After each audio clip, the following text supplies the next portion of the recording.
प्यारे बच्चों, आज हम पाई चार्ट को समझना सीखें। पाई चार्ट को किस प्रकार से समझते हैं हम देखते हैं कि पाई चार्ट एक वृत्त के अंदर बनता है। इसको वृत्त आलेख भी बोलते हैं। वृत्त आलेख वृत्त के अंदर बनता है और वृत्त के अंदर का जो पूरा कोण है वो कितने डिग्री का होता है? 360 डिग्री का। अब वो दो प्रकार से इसमें प्रश्न दे सकता है। एक प्रतिशत में, प्रतिशत का हमें पता है कि प्रतिशत कितना होता है? 100 में से। 100 में से जैसे 40% है तो 100 में से 40। और दूसरे प्रकार से दे सकता है वो कोणों के आधार पे, कोणों के आधार पे भी दे सकता है और हमें सब कुछ निकालना पड़ता है इसमें। एक प्रकार का प्रश्न इस प्रकार से दे दिया कि कुछ व्यक्तियों का सर्वे किया गया जिसमें जो रंग है उनके पसंदीदा रंग, नीला रंग 40% व्यक्तियों का था, काला 25% का, हरा 15% का और पीला 20% का पसंदीदा रहा है। अब उसने कहा है कि कुल 20 व्यक्ति नीला रंग पसंद करते हैं। नीला रंग कितने व्यक्ति पसंद करते हैं? 20। तो कुल व्यक्ति बताएं जिनका सर्वे किया गया था, ये प्रश्न आता है। तो उसको कैसे निकालेंगे? हमें निकालना है कुल व्यक्ति। अब कुल व्यक्ति मान लिया कि हमने x थे। क्या मान लिया? कुल व्यक्ति कितने थे? x। अब x में से नीला कितने प्रतिशत पसंद करते हैं? 40%। अर्थात x का 40% जो पसंद करते हैं वो किसके बराबर आया है? 20 के बराबर आया है। 20 व्यक्ति पसंद करते थे। कुल व्यक्तियों का जितने प्रतिशत नीला रंग पसंद करते हैं और बराबर में जो कुल व्यक्ति दे रखे हैं वो रख देंगे बस हम सीधा। अब यहां से हम क्या करेंगे? x का मान निकालने के लिए निकालना आता है ना, 20 ये भाग वाला गुणा में चला जाएगा और गुणा वाला 40 है वो भाग में आ जाएगा। 20 से 20, 20 दूनी 40 और 2 से 50 पूरा पूरा कटेगा। तो कुल व्यक्ति जिनका सर्वे किया गया था वो कितने आ गए हमारे पास? 50। ठीक है, इसको आसानी से हम निकाल सकते हैं। यदि मैं पीले को निकाल रहा हूं, पीला रंग कितने व्यक्तियों द्वारा पसंद किया जाता है, तो मैं क्या करूंगा? पीले रंग का प्रतिशत 20% और कुल व्यक्ति हमारे पास कितने थे? 50। कुल आ जाएगा इसमें। अब पीला निकाल रहा हूं मैं, तो यहां से 50 से 50, 50 दूनी 100, 2 से 10। तो कितने व्यक्तियों द्वारा पीला रंग पसंद किया जाता है? 10। और इसी प्रकार से हम पूरे के पूरे काले और पीले को निकाल सकते हैं। 10% किसके द्वारा, पीला रंग किसके द्वारा पसंद किया जाता है, हरा रंग कितने व्यक्तियों द्वारा और काला रंग कितने व्यक्तियों द्वारा पसंद किया जा सकता है। एक प्रकार का प्रश्न हमारे पास ये आ सकता है।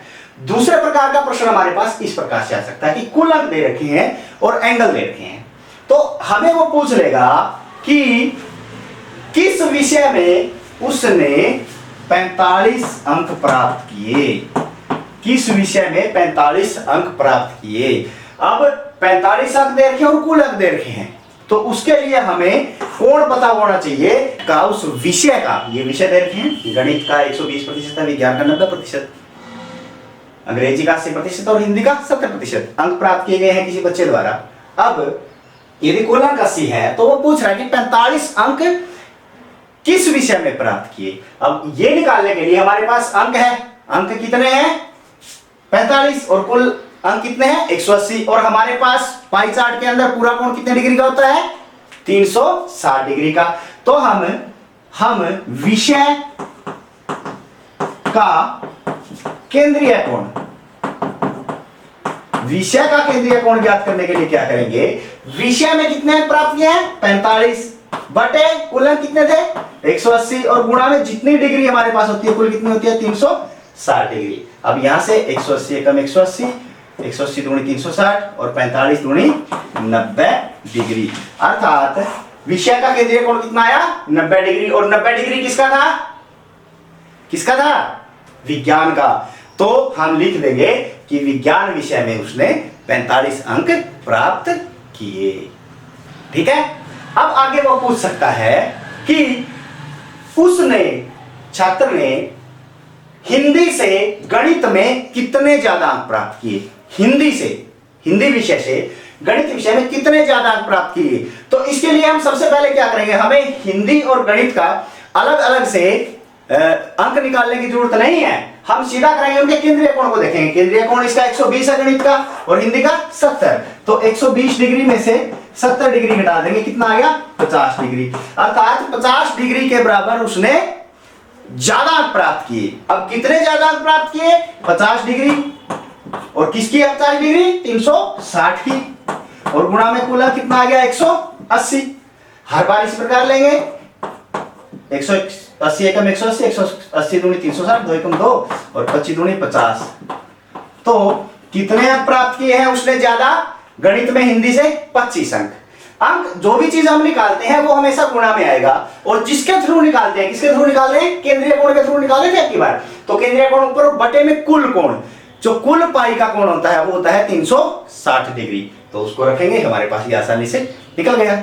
अब वो पूछेगा कि क्या गणित और हिंदी में प्राप्त किए गए अंक विज्ञान और अंग्रेजी में प्राप्त किए गए अंकों से कम है। सवाल दोबारा देखें, गणित और हिंदी में प्राप्त किए गए अंक विज्ञान और अंग्रेजी में प्राप्त किए गए अंकों से कम है। तो हम पहले गणित का और हिंदी का केंद्रीय कोण जोड़ेंगे। 120 और 70 डिग्री हमारे पास कितना आ गया, 190 डिग्री। और विज्ञान और अंग्रेजी का जोड़ेंगे, 90 डिग्री और 80 डिग्री कितना आ गया, 170 डिग्री। तो किसका ज्यादा हुआ, गणित और हिंदी का। लेकिन उसने कहा था कि वो कम है, अर्थात वो गलत बोल रहा है कि उसके हिंदी और गणित दोनों विषयों में प्राप्त किए गए अंक विज्ञान और अंग्रेजी से ज्यादा है। तो आशा है कि ये प्रश्न आपको समझ में आ गए होंगे। अब ये प्रश्नावली कीजिए और अपने अध्यापकों को दिखाइए।